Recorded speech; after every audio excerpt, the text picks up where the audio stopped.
Hello and welcome दोस्तों, स्वागत है आपका हमारी आज की इस नई वीडियो में। आज की इस वीडियो में हम बात करने वाले हैं मार्शल मैजिक एंड मसल के सीजन 2 के एपिसोड 2 के बारे में। तो चलिए करते हैं वीडियो को शुरू।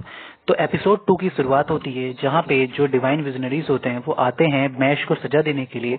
एंड वो वॉलवर्क से कहते हैं कि आपने हमें यहाँ पे एक ऐसे लड़के को सजा देने के लिए बुलाया है जिसको मैजिक भी नहीं आता, इसमें सोचने की कोई जरूरत नहीं है, हमारी लॉ के हिसाब से उसे हमारे साथ रहने का कोई अधिकार नहीं है, उसे सीधा मौत की सजा दे देनी चाहिए। इसके बाद जो वॉलवर्क होते हैं वो कहते हैं कि नहीं, हमें ऐसा नहीं करना चाहिए क्योंकि मैश बंडेड एक ऐसा इंसान है जो कि हमारी मदद कर सकता है इनोसेंट जीरो से लड़ने के लिए, और उसने इस बात को साबित भी किया है। इसके बाद जो डिवाइन विजनरी होते हैं वो कहते हैं कि नहीं, हम ऐसे इसको खुला नहीं छोड़ सकते क्योंकि हमारे लॉ के हिसाब से एक ऐसा व्यक्ति जिसको जादू नहीं आता वो हमारे समाज में रहने के लायक नहीं है, और साथ ही उसे एक बहुत ही बड़ी सजा देनी चाहिए।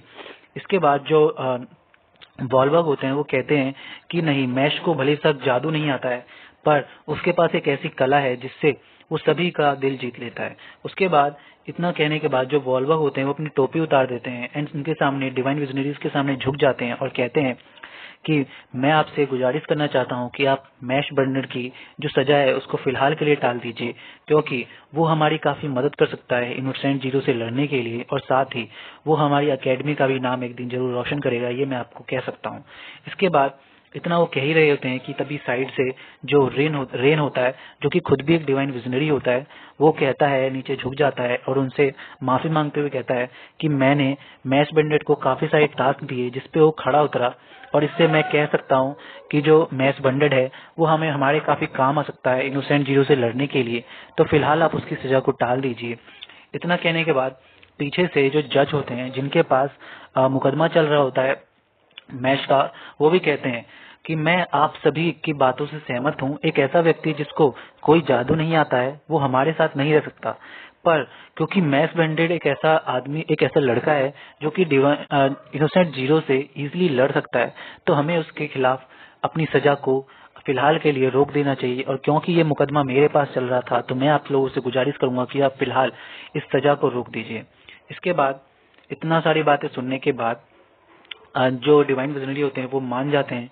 उनका जो हेड होता है वो कहता है कि ठीक है, मैं आपकी बात को मान लूंगा, पर इसके लिए मैश को कुछ शर्तें माननी होंगी। वो शर्तें बताता है। पहली शर्त उसे बताया जाता है कि वो जो है वो केवल इनोसेंट जीरो से लड़ेगा, मतलब कि मैश जो है वो केवल इनोसेंट जीरो से लड़ेगा, और साथ ही साथ उसे अपनी एकेडमी में एक बड़ा पोस्ट जिसे कहते हैं डिवाइन विजनरी, उसको भी हासिल करना होगा और साबित करना होगा कि वो हम इन सभी की बातों पर खड़ा उतरा है।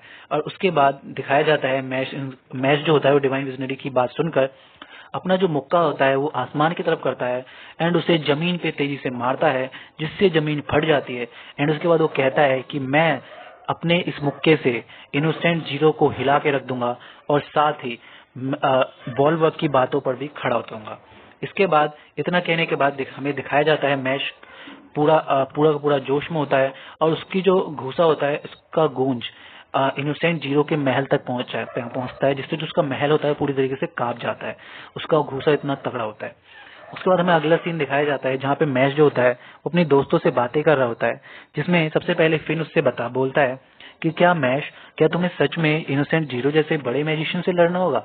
तो मैश कहता है हाँ, मुझे उससे लड़ना होगा। उसके बाद लांस उसे पूछता है कि क्या तुम्हें सच में कोई जादू नहीं आता, क्या तुम बिना जादू के ही मुझसे जीत गए थे? तो जो मैश होता है वो कहता है हाँ, मुझे कोई भी जादू नहीं आता है।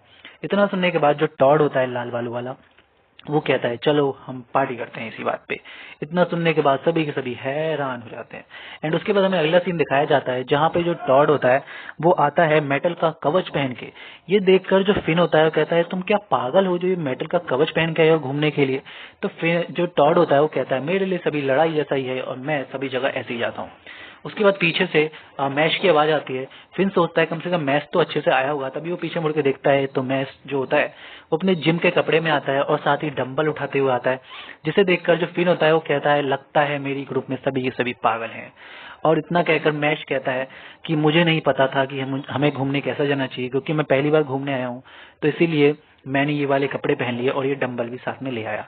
उसके बाद दिखाया जाता है कि लांस आता है। लांस को देखकर फिन को लगता है कि शायद लांस तो कम से कम अच्छे से आया है, लेकिन तभी लांस जो होता है वो अपने कपड़े खोलता है और दिखाता है कि अपनी बहन की टी शर्ट की, अपनी उसकी टी शर्ट पर उसकी बहन की फोटो छपी होती है। ये देखकर फिन समझ जाता है कि हमारी टीम में जितने भी हैं सभी के सभी पागल हैं। उसके बाद वो लोग घूमने जाते हैं। घूमने जाते हुए उनको एक गेम दिखता है जहाँ पे एक टेडी बियर के नाक में उंगली करने से, कैसे उंगली ना मतलब एक स्टिक से उसकी नाक में घुमाने से, गुदगुदी करने से एक डार्ट सी निकलती है और जो कि अगर निशाने पे लग जाए तो उनको गिफ्ट मिलेगा। वो लोग ये गेम खेलना शुरू करते हैं।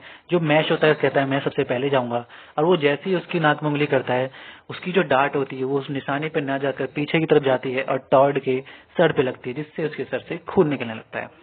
इसके बाद टॉर्ड कहता है अब मेरी बच्ची है, और वो जैसे ही उसकी नाक में उंगली करता है, कह सकते हैं गुदगुदी करता है, उसकी जो डांट होती है वो जाके सीधा के सीधा मैश के सर पे लगती है, जिसे देखकर काफी ज्यादा मजा आता है। एंड वो दोनों एक दूसरे से लड़ने लगते हैं। उसके बाद आगे चलते हैं वो लोग और देखते हैं वो लोग बात कर रहे होते हैं कि हम लोगों के पास काफी सारे गोल्ड कॉइन हो चुके हैं, जिसके साथ हम आसानी से डिवाइन विजनरी के एग्जाम में जा सकते हैं। और लांस कहता है कि मुझे पता चला है कि जल्द ही डिवाइन विजनरी का एग्जाम शुरू होने वाला है। वो लोग जाते हैं एक ऐसी जगह पे जहाँ पे वो लोग डार्ट खरीद सकें, या कह सकते हैं कि मैजिक स्टिक खरीद सके, क्योंकि लांस को मैजिक स्टिक चाहिए होती है। तो लांस जो है वो कहता है चलो हम चलते हैं। वो लोग उस शॉप के अंदर जाते हैं। शॉप का जो मालिक होता है उन्हें कहता है कि आप सभी एक एक करके यहाँ पे आ जाइए एंड अपने जादू से अपने मैजिक स्टिक को चुन लीजिए।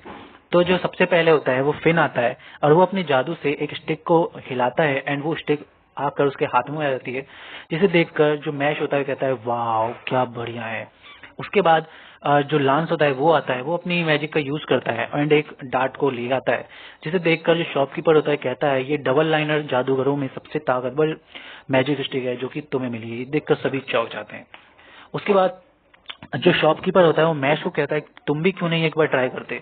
वो जाता है, वो जब तक वो अपने हाथ को यूं करके जादू का इस्तेमाल सोच ही रहा होता है कि तभी उसकी नजर एक नीचे पड़े हुए मैजिक स्टिक पे जाती है। वो उससे पूछता है दुकानदार से कि ये कैसी मैजिक स्टिक है। दुकानदार बताता है ये कैसी मैजिक स्टिक है जिसके कहा जाता है कि ये बहुत पुराने सालों से यहाँ पे रखी हुई है, बहुत ही ज्यादा सालों से, और इसके नीचे एक ऐसा झरना बहता है जिससे कि बहुत सारे मैजिक डार्ट बनाए जा सकते हैं।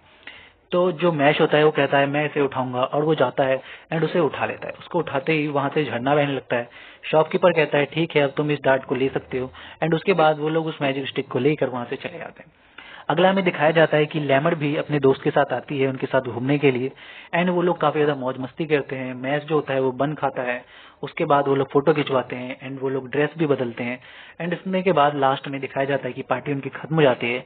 और जो मैश होता है वो उसे बोलता है, उन्हें बोलता है कि मैं पहली बार घूमने आया हूँ और मुझे काफी ज्यादा मजा आया, अगर हमें दोबारा समय मिले तो हम फिर से घूमने आएंगे।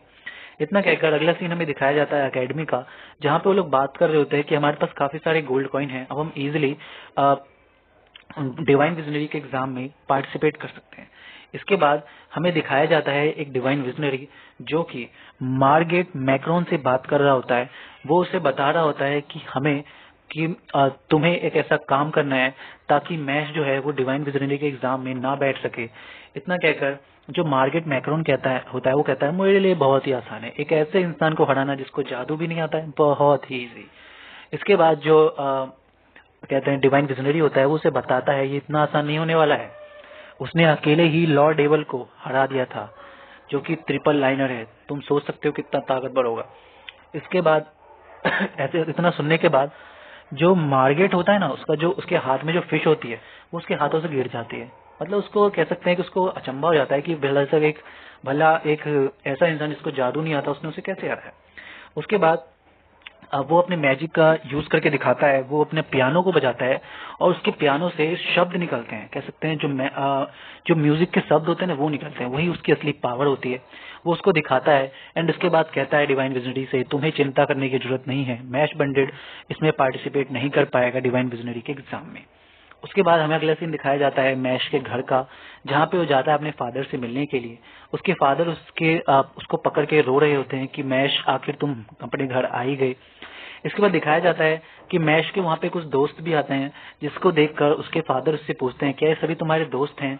मैश कहता है हाँ। उसके बाद वो उसके दोस्तों से कहते हैं कि मैंने आज तक मैश को कभी भी बाहरी दुनिया में नहीं ले गया, जिससे वो आज तक कोई भी दोस्त नहीं बना पाया, पर मैं ये देखकर काफी खुश हूँ कि मैश ने आखिरकार कुछ दोस्त बनाए हैं जो उसके साथ हैं। इसके बाद वो सभी लोग मैश के फादर को कुछ ना कुछ देते हैं और लैमर जो होती है वो कहती है, पिताजी मैं फ्यूचर में मैश की वाइफ बनने वाली हूँ।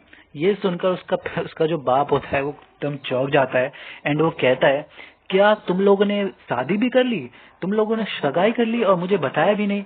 इसके बाद लैमर कहती है, नहीं अभी तो हमने एक दूसरे को छुआ भी नहीं है, पर हाँ फ्यूचर में मैं उसकी वाइफ जरूर बनूंगी।